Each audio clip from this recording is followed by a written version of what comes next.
This is going to be just a quick tutorial about how to count atoms in a chemical formula.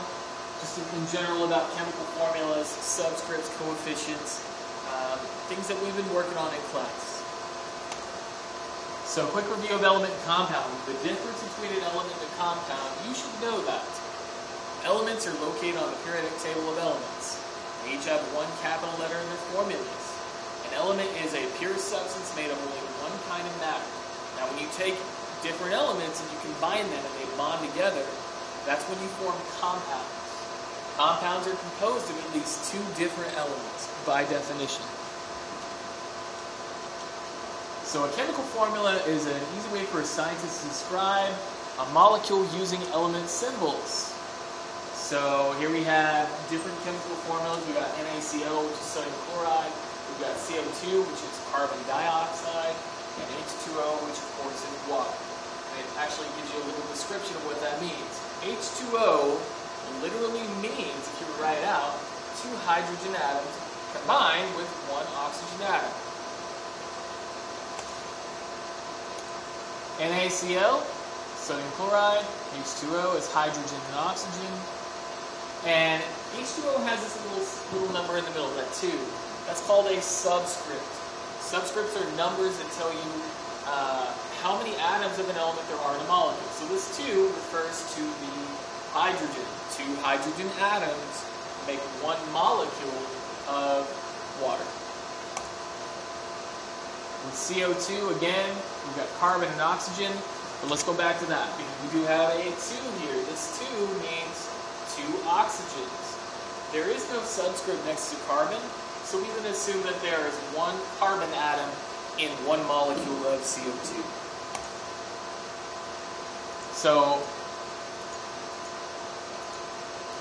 another kind of trick, another thing that they throw in there is coefficients.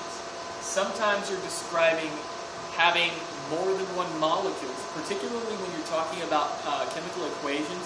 Sometimes more than one molecule has to be involved in order to make that reaction happen, in order to balance that equation.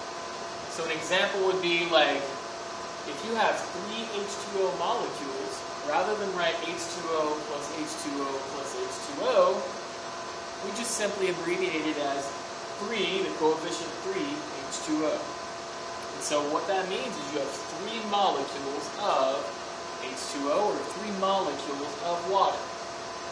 And remember, each of those molecules has 2 hydrogens and 1 oxygen. So if we have 2 hydrogens, but we have 3 molecules, it's 3 times 2, 3 times 2 gives you 6 hydrogens total, and 3 times 1 oxygen gives you 3 oxygens total in this reaction, or in this formula.